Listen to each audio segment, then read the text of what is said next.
We moved into the old house on Hemlock Lane the summer I turned 16. It was the kind of place you see in idyllic family movies, a two-story colonial with a sprawling, slightly overgrown backyard. My younger brother, Sam, who was 10 at the time, was ecstatic. For him, the centerpiece of our new life wasn't the house, but the gnarled ancient oak tree that dominated the back lawn.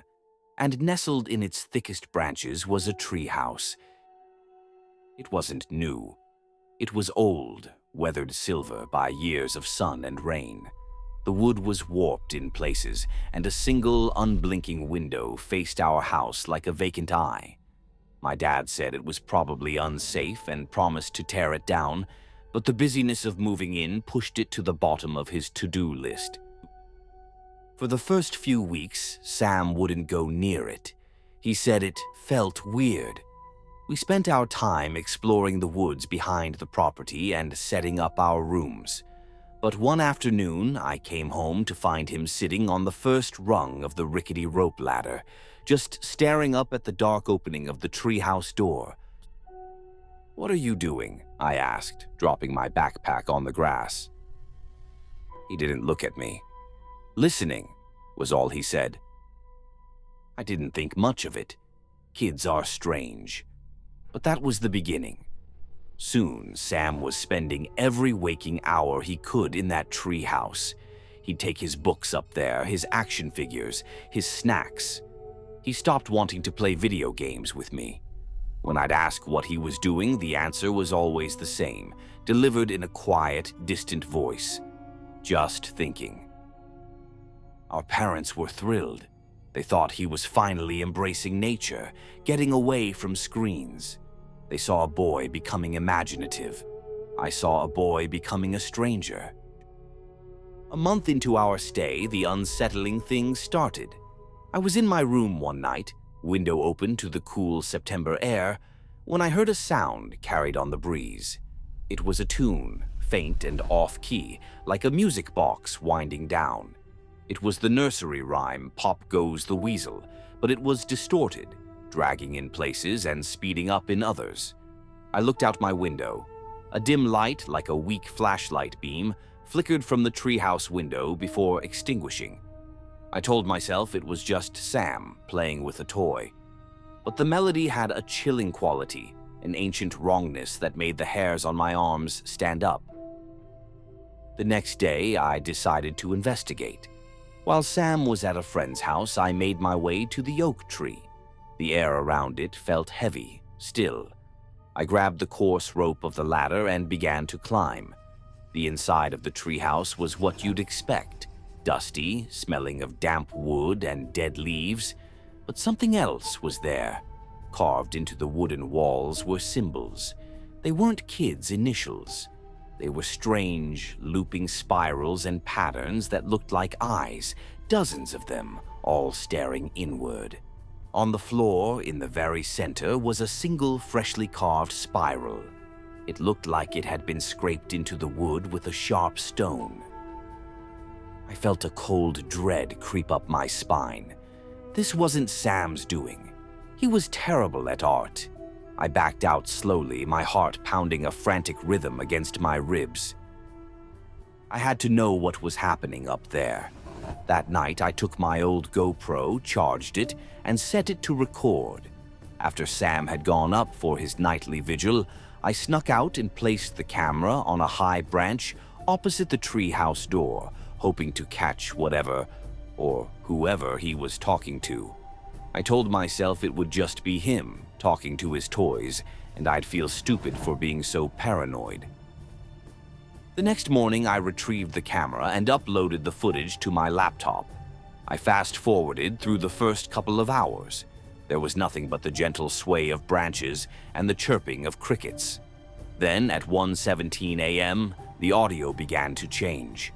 A low, static hum bled into the recording, growing louder.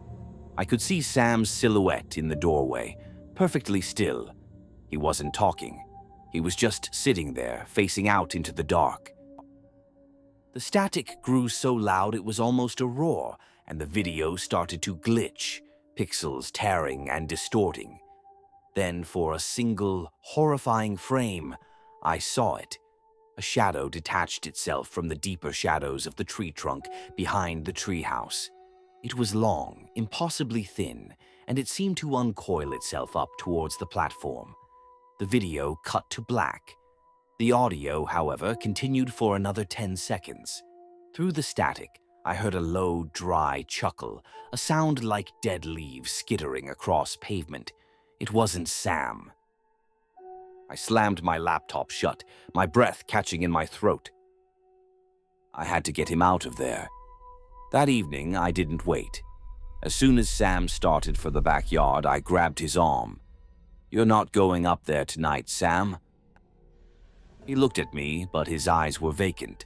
The playful spark he always had was gone. "I have to," he said, his voice flat. "He's waiting." "Who's waiting, Sam? Who are you talking to?" He just smiled, a thin, cold smile that didn't reach his eyes. He pulled his arm away with surprising strength and scrambled up the ladder. I followed, my fear now a roaring inferno. "Sam, get down from there." I reached the platform and found him standing in the center of the room, his back to me. He was humming that same warped nursery rhyme. "Sam," I said, my voice trembling, "we need to go, now." He turned around slowly. The smile was gone, replaced by an expression of immense, ancient sadness. "It's too late for me, Leo," he whispered, and the voice that came out was not his own. It was a layered, raspy sound, like two voices speaking at once. "But he's so glad you came. He was getting hungry." Behind him, from the darkest corner of the treehouse, a shape began to unfurl. It wasn't solid, more like a column of shifting darkness, and from it, two long, thin arms, tipped with what looked like too many fingers, reached out towards my brother. I didn't think. I lunged, tackled Sam, and sent us both tumbling out of the open doorway. We hit the ground hard. I felt a sharp pain in my shoulder, but I didn't care. I scrambled to my feet, dragging Sam with me, and ran for the house, not daring to look back. That was 3 years ago. Sam doesn't remember anything about that night. He doesn't remember the treehouse, the carvings, or the name of the thing he talked to. He's quiet now, and he never, ever goes in the backyard. My dad tore the treehouse down the next weekend, board by crooked board. He said he found nothing inside, just dust and rotten wood. But the oak tree is still there. We're moving soon. My parents say this house has too many bad memories. I agree, because I know the treehouse wasn't the problem. It was just a place for it to wait, a place for it to listen. And sometimes, on quiet nights when the wind blows through the branches of that old, gnarled oak, I swear I can still hear it. It's not a nursery rhyme anymore. It's a whisper, low and patient, and it's calling my name.